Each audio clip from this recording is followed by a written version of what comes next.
Hey, good morning, everybody. It's Bob Phibbs, the retail doc. You are live with me in upstate New York. And where are you joining me from today? Would you do me a favor and just put in the comments where you're located and what favorite thing about fall are you most looking forward to enjoying?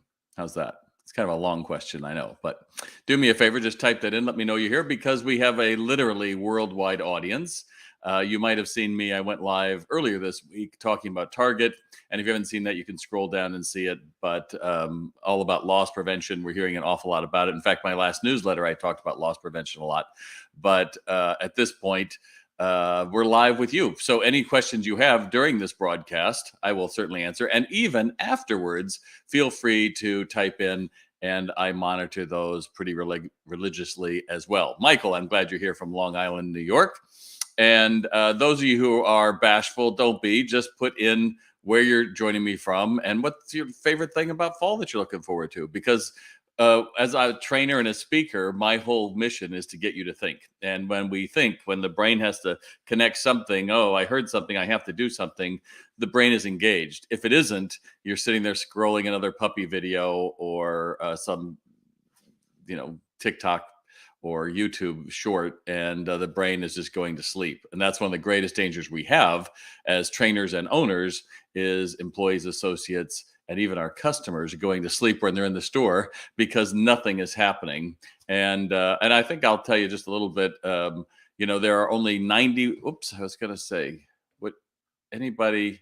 Anybody know what this number is? Anybody know what this number is? Anybody know what this number is? If so, put it in the chat. Put it in the chat. What is this number? Anyone? Anyone? First winner gets a shout out from the retail doc. Oh, good, Joanne. I'm glad you like the weather. Nice. I'm going to answer your question today, by the way. So, what is that? What is that number? Anybody? What do you think that number is? Anybody? Go, go, go. Come on, come on, come on. I know there's a little bit of a lag between what I'm broadcasting and when you're actually viewing it, but you've been able to see it by now. What is that number? Anybody? What is that number? What is that number? Any guesses? I'll give you 5 seconds longer. 1, 2, 3, 4, 5. Nobody got it. Wow, that's fascinating. Okay. Well, do you know what that is? That is the number of days left before the end of the year. That's right. So it's a great time for you to look back and say, well, what did I accomplish in the last 6 months? And what would you have done if you'd put your mind to it that I only have 6 months, I need to do this? Because I think an awful lot of times we decide, yeah, 91, there's 91 days left. That's right. That's right. But a lot of times I think there are days when you don't feel like doing something, right? That you feel like, I'll wait till I feel better. Or I'll wait till I'm in the mood. And there's times like when I write blog posts, when I'm in that place, I'm like, awesome, I can do this. There's other times I have to write an article or I have a obligation that I have to fulfill, and you may not feel like doing it, but you have to do it anyway.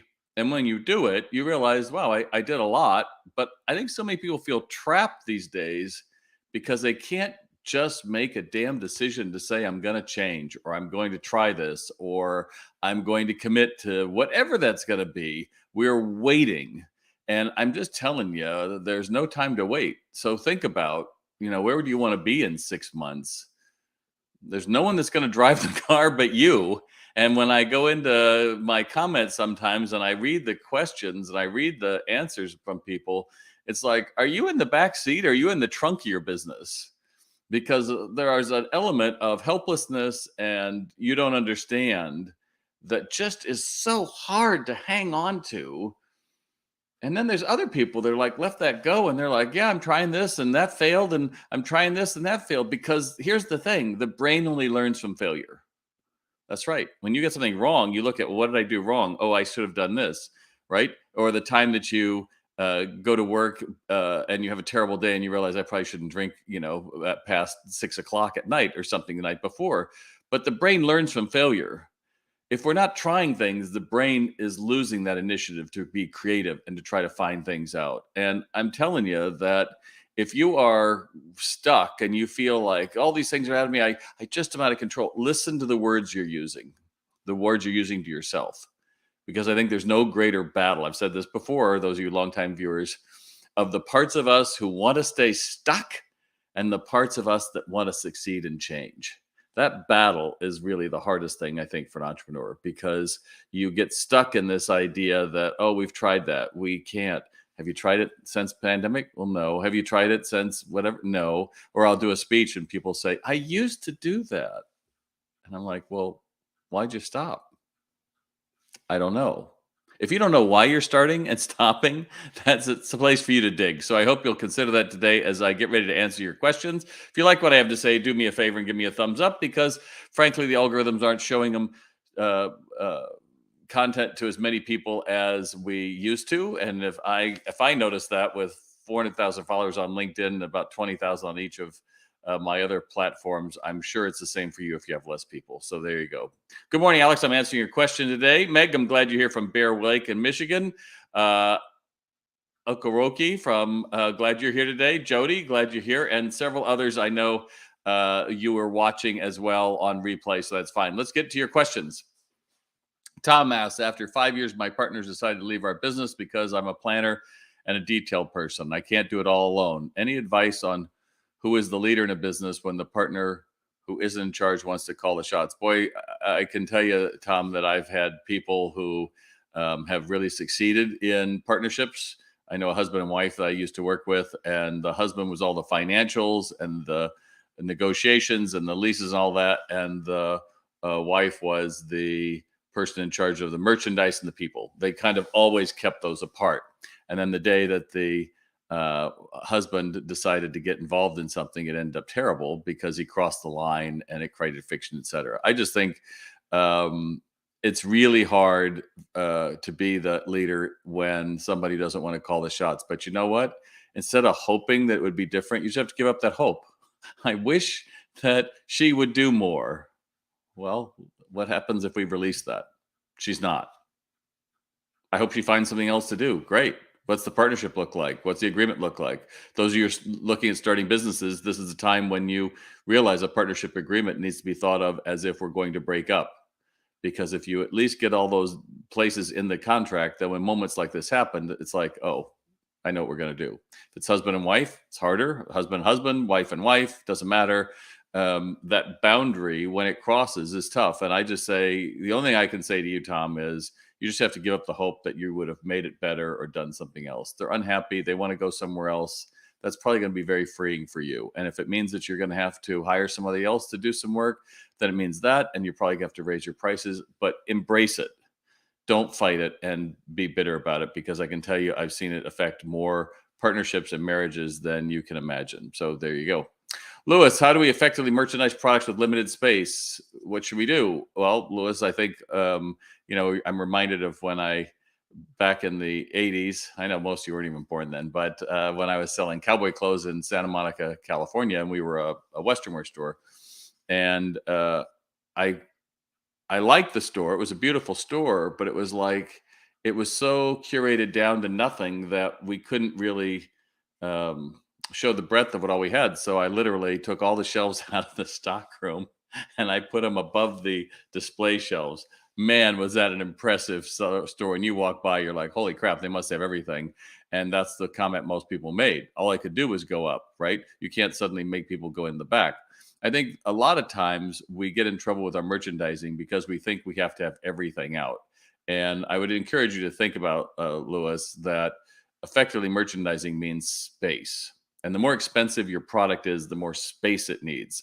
That's why when you go into Chanel or you go into upscale boutiques, it's one purse and there's nothing around it. They want you just to consider it, but that has a cost, which is why the cost of the product is so expensive, because they're not trying to jam everything at you. And I would encourage you to consider that the more you merchandise, just be economical and not you have to show everything. And for God's sake, don't put it all in your windows.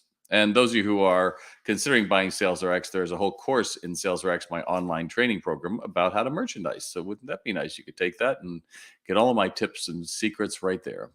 Rosemary, how about some advice on an exit strategy? Well, that is great, Rosemary. The time to be thinking about it, of course, is 5 to 10 years before you're really going to do it. There are all kinds of planners out there that can help you with it. There are networks of business brokers. In fact, there's a nonprofit I don't have the letters offhand, top of my head, but um, where you can go and you connect with a local person, and they'll tell you, hey, this isn't worth anything, or hey, you might have to do this, or we need to change your balance sheet, etc. There is a huge change coming as all the boomers retire and their customers, excuse me, their uh, family members don't want it, and yet the customers are still coming in. So some people are looking to their employees and letting them buy it. Some people are looking at, how do we combine it with another store, sell to somebody else who already sells something like it that's 20 or 25 miles away. But the key really is to go out there and have it evaluated and tell you you have to get this stuff off of your books. You can't be running your groceries through your business accounts, those kind of things. And by the way, all of you as well, make sure that you always have a separate credit card for anything you're using for your business. Do not ever mix those because it's just a nightmare and it's hard to pull about when you're going through, especially in a sale or looking at whether it's exit strategy or just selling to a friend. Question here. How do you build a business with little or no capital? Well, you have to exceed everybody's expectations, and whatever your product is, you've got to give an amazing service. There's no mystery to that. How do you keep your customer and the price your product keeps changing? Well, that's the truth for everybody. I think especially when you're starting out, it all comes down to keeping a personal face in front of people, letting them know you're available, and then exceeding it. People have said to me, "Oh, I want to be like you," and I'm like, "Well, good luck." I've been doing this for some 30 some years. But, I was lucky that people actually gave a damn when a little coffee company was going up against two Starbucks one was about to open 100 feet from its front door. I was able to do a whole marketing campaign, do a whole local campaign. I don't think anybody would care about that as much now. You might, but you have to hit it out of the park when you decide to go for it. That's my point. You can't sort of do it. You have to put your heart and soul into it. In fact, when I did that makeover, I was there pretty much every day, Monday through Friday, um, generally hiring, but also firing people in the beginning and making sure we got the standards up while changing the merchandising, the product mix, etc. And I needed to hit it out of the park. And lucky me, I call the New York Times and I go, would you be interested in a story how the little guy beat the big guy? And they're like, we would. And we got the interview, which got the whole top half of the business section on a Sunday morning in October that built the empire of the retail doc. Without out of the park, I think you're just another person with an opinion or another guy with a product that, let's face it, there's an awful lot of options that are out there. And if it's not easily, if you can't easily describe it to somebody and get traction, then you have the work to do, because once you get that done, then you can understand what you need to do. I hope that helps. And I would encourage doing live videos that explain your product very much like what I do. Top fan Vera says, I've recently seen stores nearby carrying lines that I already bought. I don't buy a huge amount, but shouldn't there be exclusivity if the store is within a 3-minute walking distance? No, because they're already within a ½ inch in their pockets. It is getting very frustrating. Would it call the manufacturer after the fact be worth it? I don't plan to carry their items anymore. Well, I think you've answered your question, Vera. The reality is, especially if you don't buy very much of a product, that it's not in the interest of you to go down that road. You are getting more value being able to carry that product than they are in you carrying it. I know when I was working with coffee houses in Long Beach in the 90s, and I decided for Christmas time, we were going to buy those little s'mores ornaments. They were really big and like 96, 7 in there. And so we decked out the stores and we sold them. And I think they were like $6. They made great add-ons. Well, one woman came marching down. It was outside of her agreement. And how dare us? And she went to the landlord. And I'm like, really? Really? So by I don't know, December 15th, she gets to be able to say that we violated it, and the landlord tells us we have to take it down. Well, we'd already sold it since then. But this idea that it stole from her, nobody would have seen them because they were only coming in getting coffee. So I think you can rationalize everything about why you should have exclusivity, but the reality is the manufacturer wants the sale. They want to be able to sell their merchandise, and if they know that they've got a great product, they're going to want to show it as many places as possible. So I applaud you for moving on to something else. But again, I think if you want to have those kind of exclusivities, then you have to be in that realm of, we're going to buy, a bazillion of this, and we're going to be your resource in, let's say, Kansas, so that they will lock things down. Otherwise, I just don't think. I think there's better things to spend your time on. If they like what I have to say, do me a favor and give me a thumbs up, because without your love and support, I would have nothing and be no reason for the algorithms to be showing it. So do me a favor and let me know if you're agreeing with what I say. If you want to challenge anything I say, I'm going to see anybody challenging me yet this morning, but hey, that always can happen. Well, that's good, Michael. I appreciate that, and that's wonderful. So excellent. So we did Vera. So Sharon, is our discount and sales really a way to get customers into the door? They can be. I'm offering less, if any, sales, and I found if a customer really wants it, they buy. So my question is, is my giving up sale options that cost my bottom line, or is my bottom line not hurt because I do few sales? It's a great point, Sharon. I have this discussion with a retailer the other day. Oh, I get great margin on this product. I go, and how many do you sell? Well, not many. I said, margin without volume means nothing. So if you've got a product and it's not selling and you're not willing to put it on sale, that's just old milk, just getting worse and worse. So it's not a smart use to not have clearance sales and get rid of things. If you've decided that you don't want to do those 20 and 30% off sales like a lot of retailers seem to be doing these days, I applaud you, because when you cut the margins that deep, you have to sell so much more. You're kind of like that hamster in the hamster wheel running and chasing its tail. Like, oh, we have activity, you're not making money. I know, but we have activity, you're not making money. I know, but we got activity, customers love us, yet you're not making money. So I do think it's a balance, and I think an awful lot of people here who follow me could give you some ideas about that as well. But when it comes right down to it, we do need sales, and discounts for loyal customers. All those kind of things can be helpful when you are putting things out there they want. I've told this story too. I went into a Home Depot, I think it was in January in upstate New York here, and they had a sale of mosquito repellent. And it was like normally $9.99, and it was on sale for $4.49. And they had a big table at the front. They were all there for free for purchase. And I just walked in like, who thought this was a great idea? I'm sure the guy was like, oh, or gal, the manager, oh, we need to move this stuff. Let's just put a great fire sale on it. No one's buying mosquito stuff in January. We're buying ice remover and snow shovels and those things. So being careful that you're not trying to trick customers into buying things. I've seen people who had 4th of July items still on sale here in September. Like, oh, we're just trying to get rid of it. Remove it, give it away. It's not going to make you money. All right, I hope that helps. Again, give me some thumbs up. Let me know that you're out there.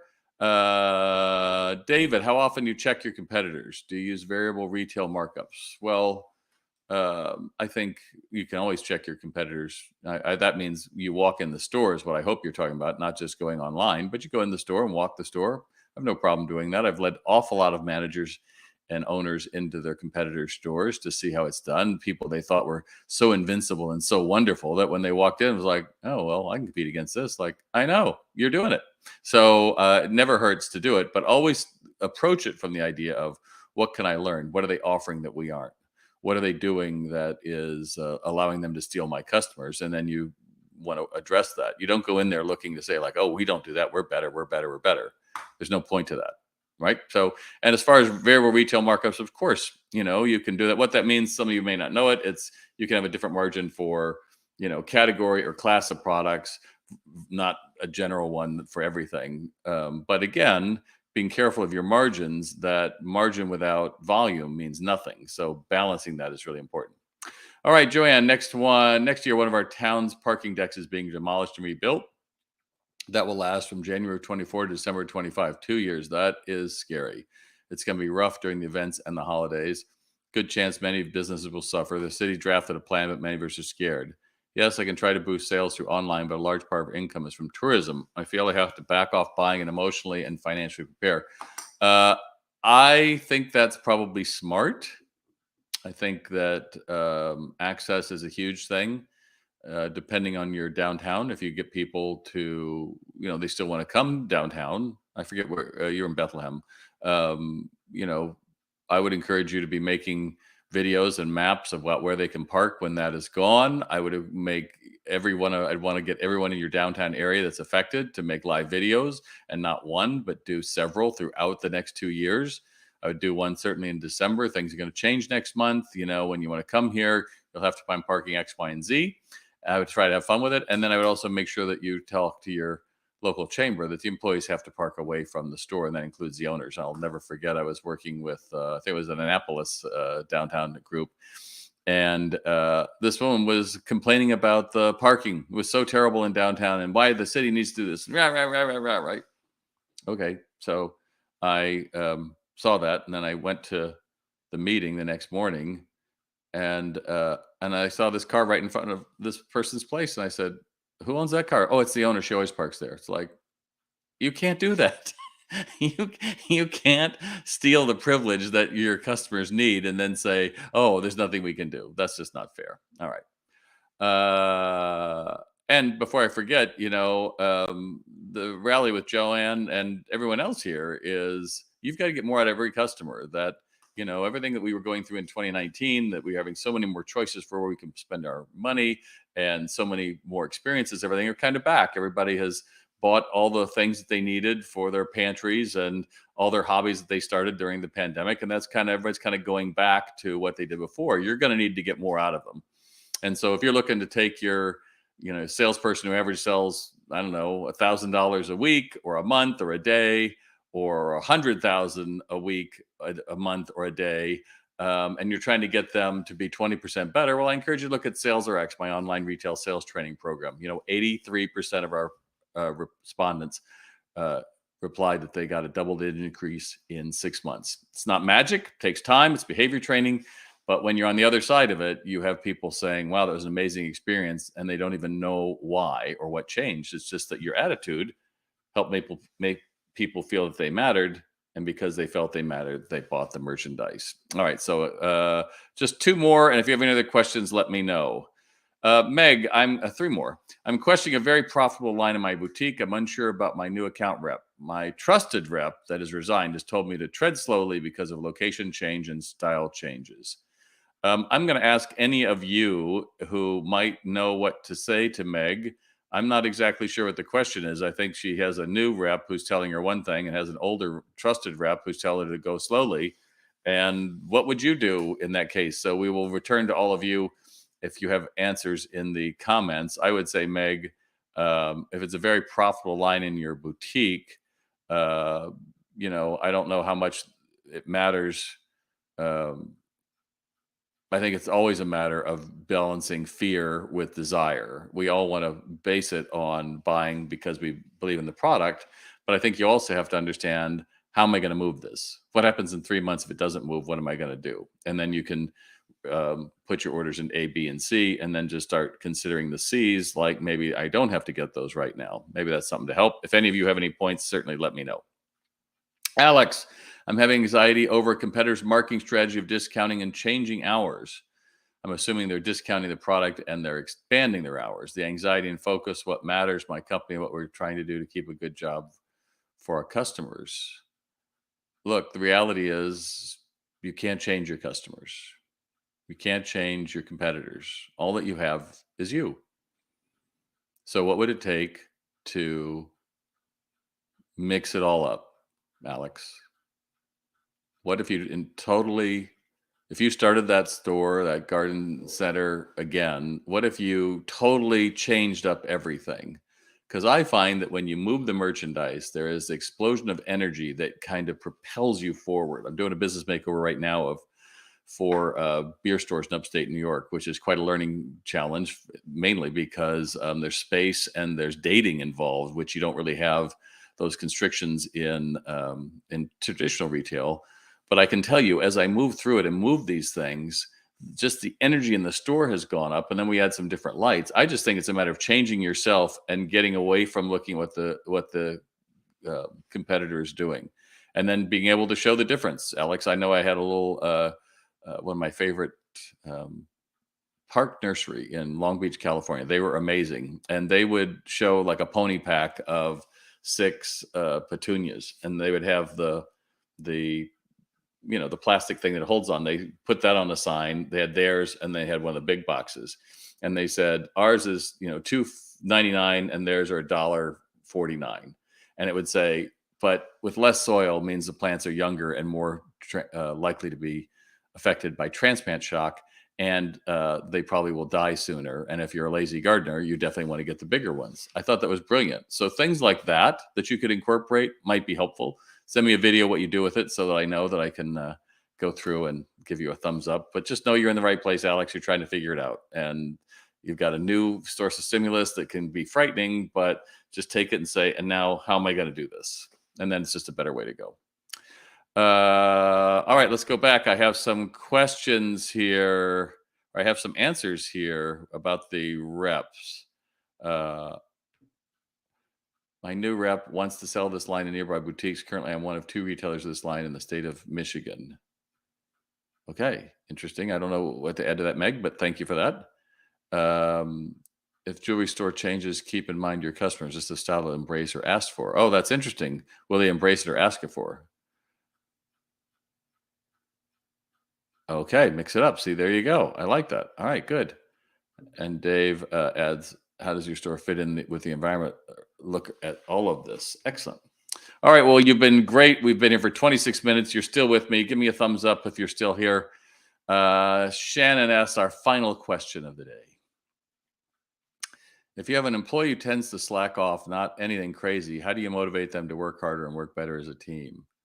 I think that's the question of everybody, Shannon. And I just say a learning mind is an engaged mind. So every day you have to be thinking of what can you teach them? What's one more thing? What's one more question? You could have them go on the web and find a similar product and come up with 3 uses that no one else has done, or put one of your products through ChatGPT and what are 6 innovative ways to use this. But your goal is to get them to stay there in the moment and learning about your world, not being bored and they slack off and they go to their world. Because when they go to this world, you're not going to win. You don't have vibrations and lights and beeps and all of that stuff, but you have a paycheck. But the reality is 33% of a lot of young people still live at home. So what they needed out of life, and when I started in life and worked at $1, I think my first job was $1.50 an hour.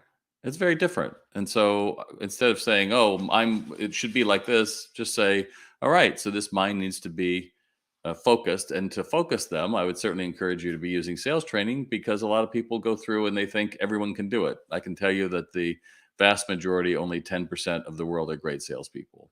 And that means that I can feel that I matter. They can show me products confidently and have fun with it and make the whole experience enjoyable, whatever they're selling, whether it's underwear or kitchen cabinets or furniture.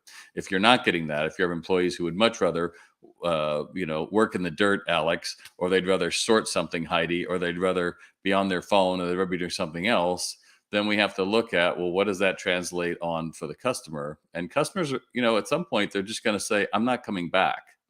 And the thing is, they don't come to you and they go, hey, I just want to let you know I'm not coming back. They just don't come back. And then you blame, oh, they're all on Amazon, or they're all this, or they're all that. And you start describing all these motives, right? Kind of like a wounded lover. It's not that I'm overweight and I'm drinking every night and I'm never home. It's not that. It's she's wants this or he wants that. Just be careful we're not putting things in our own way that make it impossible for us to see the reality. You are responsible for your business. You're responsible for your 4 walls.